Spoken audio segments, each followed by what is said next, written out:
na pa ako dito. Alam nyo, minsan, iniisip ko na kung bakit parang ako tong kalsada. Yung mga tao dumaraan lang. Walang tingin. Walang pakiramdam. Lakad lang ng hindi man lang lumilingon. Pero ako, kita ko kayo. Kita ko ang bawat lubak na tinatalunan nyo. Araw-araw ba naman kayong napupuruan ng kalsadang to?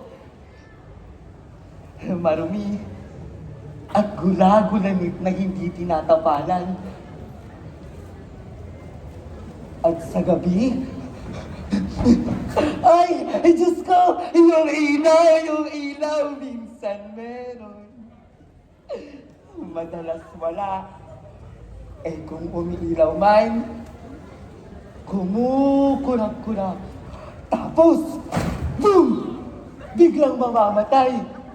Ang dilim ng daan. Kasing dilim ng direksyon ng lipunan. Tapos, yung mga bata. Uy! Nakikita ko sila araw-araw. May hawak na notebook. Pero ang laman, mga pangarap na punit-punit. Edukasyon daw ang susi, sabi ng matatanda. Pero paano? Kung ang eskwela ay parang ilaw din. Minsan meron, madalas wala.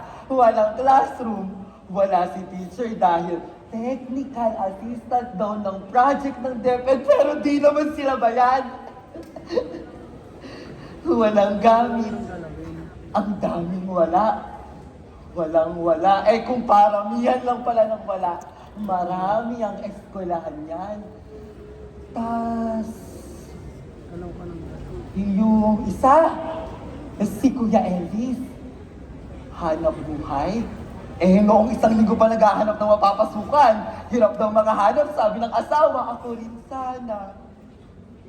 Gusto kong bumalik sa dati kong government office, kaso naipit ako sa kaso ng boss kong kurap, wasak buhay ko.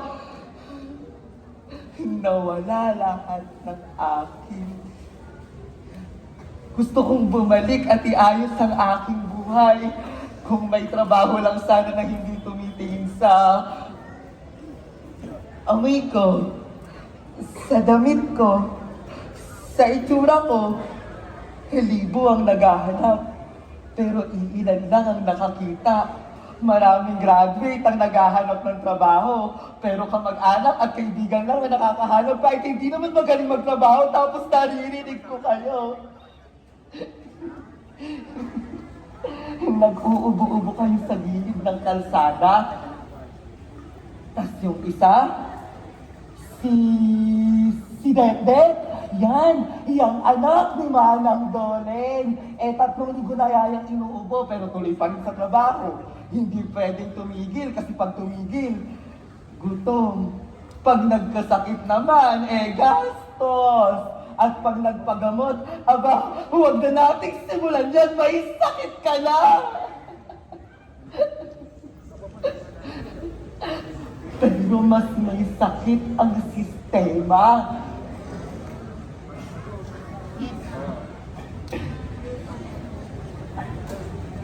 Kaya ako, nandito lang, tahimik, tagamasid.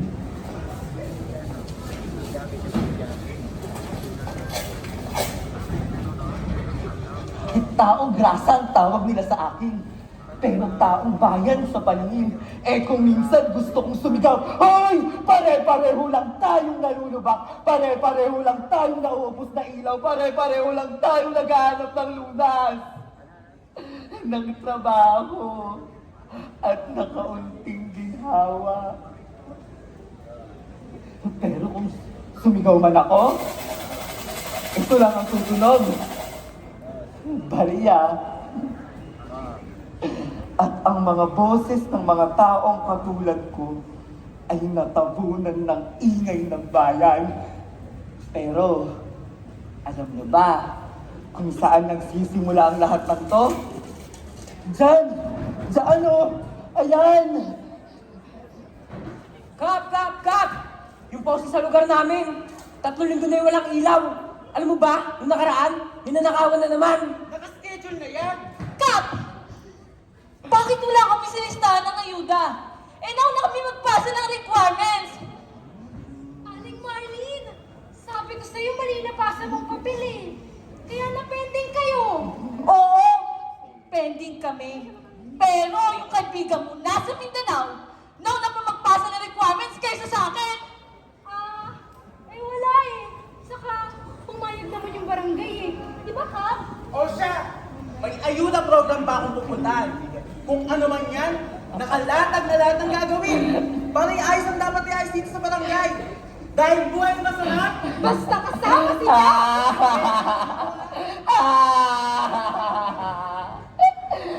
Masarap! Buhay kamo natin ngayon ay hirap dahil dyan sa kurakot na sikap. Sa barangay, dito nagsisimula ang maliliit na sugat. Sugat ang hindi tinatahi, kundi tinatakpan ng resibo, tarp, at ng mga pangakong laging delay. Dito ko nga unang nakita kung paano nagiging pabor. Yang serbisyo, resibo ang katarungan, at bulsa ang pagkakataon maliit na lugar. Pero, malalaking anino ang pinatago. Sa barangay, nagtatago ang maliliit na multo. May pangalan sa listahan, pero wala sa katawan. May proyekto sa papel, pero walang naipatayo. May budget, pero walang naipamigay sa taong bayan. Oo. Totoo ang multo. At yung maliliit, diyan sa barangay nagtatago.